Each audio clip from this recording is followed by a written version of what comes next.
অভাবে সংসার, চাষাবাদ করে দিন যাপন। 21-এ যেতে বিধানসভায় যান বিজেপির শীতল কপাট এবং দিবাকর ঘরামি। এবারও দুই কৃষকই পদ্ম চাষ করেছেন।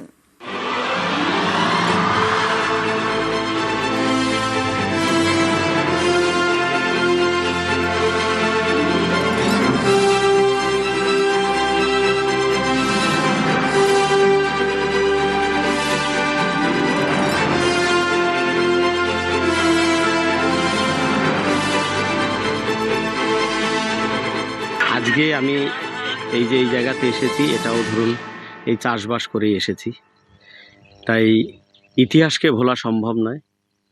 এখনও যদি কিছুদিন পেরিয়ে যায়, মাঠে আসতে পারছি না বিভিন্ন কাজের জন্য, তখন মন খারাপ। আমাদের এমএলএ দিবাকর ঘরামি মশাই অত্যন্ত সাধারণ সহজ সরল মানুষ, আর উনি এই সাধারণভাবে জীবনযাপন করতে বেশি ভালোবাসেন। আর আমাদের এলাকা হচ্ছে মানে আমাদের তপশিলি এলাকা, আর আমরাও সবাই খেটে খাওয়া করে ছেলে, উনিও এইভাবে থাকতে ভালোবাসে।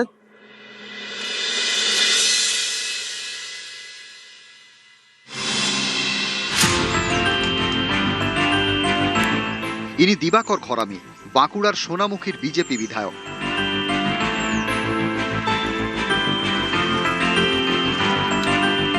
অল্প বয়সেই রাজনীতিতে হাতে খড়ি, দীর্ঘদিন সামলেছেন বিজেপির জেলা সংগঠনের কাজ।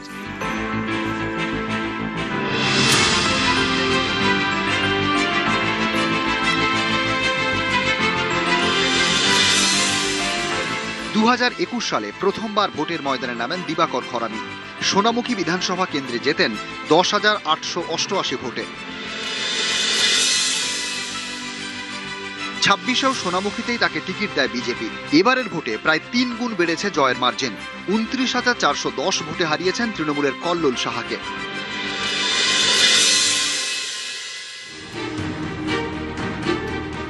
দুবারের বিধায়ক, তাঁর দিকে তাকিয়ে সোনামুখীর কয়েক লক্ষ মানুষ।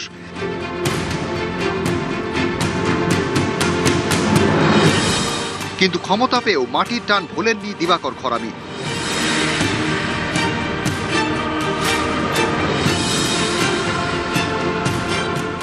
সোনামুখীর কুরুমপুর গ্রামের বাসিন্দা, ছোট থেকেই অভাব নিত্যসঙ্গী। বাবা দাদার হাত ধরে চাষাবাদ শুরু। বিধায়ক হয়েও ছবিটা বদলায়নি। এখনো সুযোগ পেলেই নেমে পড়েন চাষের কাজে।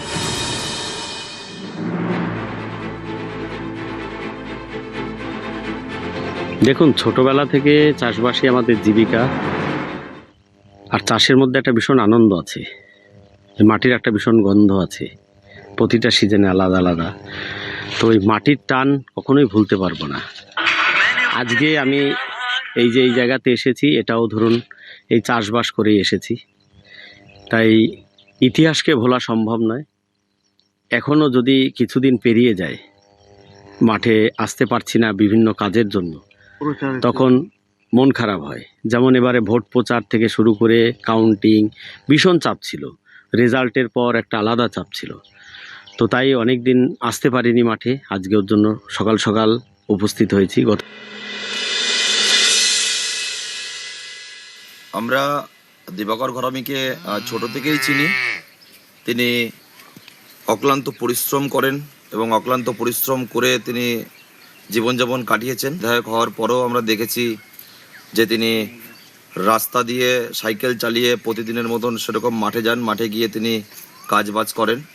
উনি সবসময় সাধারণ মানুষের পাশে আছে এবং আমাদের সাথে তিনি সবসময়তেই থাকেন। তো এতদিন ধরে তিনি বিরোধী দলের বিধায়ক ছিল, এখন তিনি শাসক দলের বিধায়ক। গ্রামের যে কৃষকদের যে বড় সমস্যা, সেই সমস্যা তিনি রাখবেন এবং রেখে এলাকার মানুষের কাজ করবেন। উনি বিরোধী ছিলেন, বিগত 10 বছর যে উনি বিধায়ক পদ হয়েছেন, উনি বিরোধী ছিলেন। এবং ওনার মানুষ হিসেবে যদি আপনারা জানতে চান, উনি নিতান্ত একজন মাটির মানুষ, একজন গ্রাম্য, একজন কৃষক। বর্তমানে আলুর দামের এই যে তারতম্য, তার বিরুদ্ধে উনি একটা বিরাট লড়াই করেছেন। আগামী দিনে উনি এই লড়াই জারি রাখবেন। ভবিষ্যতে উনি কৃষকদের জন্য লড়াই চালিয়েছেন, বর্তমানেও চালাচ্ছেন, আগামী দিনেও উনি তাই করবেন, এটাই আমরা আশা রাখি।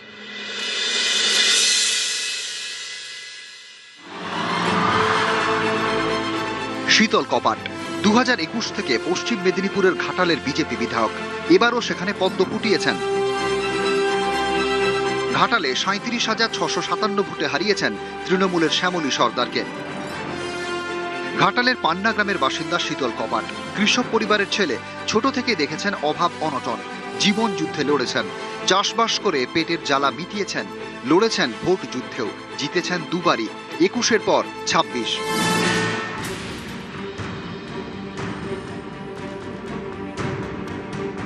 এটা শীতল কপাটের বাড়ি। রং নেই, প্লাস্টারও নেই, কাঠের ফ্রেম আছে, এখনো দরজা জানলা বসেনি। এটাই দুবারের বিজেপি বিধায়ক শীতল কপাটের ঠিকানা।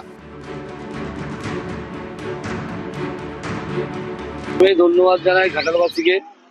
প্রথম 5 বছরে তৃণমূল কংগ্রেস আমরা সরকারে নেই বলে কাজ করতে দেয়নি সেভাবে, আমরা যতটা পেরেছি করেছি। এই 5 বছর গোটা পশ্চিমবাংলার মানুষ বিজেপিকে দুহাত ভরে আশীর্বাদ করেছে, তার সাথে সাথে ঘাটালবাসী আমাকে দ্বিতীয়বারের জন্য আশীর্বাদ করেছেন এবং ব্যাপক ভোটে জয়যুক্ত করেছেন। তো সেই জায়গায় আমরা দায়িত্ব নিয়ে বলছি যে ঘাটালবাসী যথাযথ উন্নয়ন পাবে, সঠিক উন্নয়ন পাবে। আগে দিন গুজরান করতেন চাষ করে এবং ছাত্র পড়িয়ে। বিধায়ক হওয়ার পর দায়িত্ব বেড়েছে, কিন্তু মাটির টানটা রয়ে গিয়েছে। সময় পেলেই চাষের কাজে নেমে পড়েন ঘাটালের বিজেপি বিধায়ক। উনিও কি চাষ করেন? হ্যাঁ, উনিও চাষ করে। চাষ করেন? হ্যাঁ। মানে জমিতে একটা বিধায়ক এখনো বিধায়ক হয়েও চাষ করতে যান? চাষ করে, হ্যাঁ চাষ করে। এতদিন কাজ করতে পারতো না?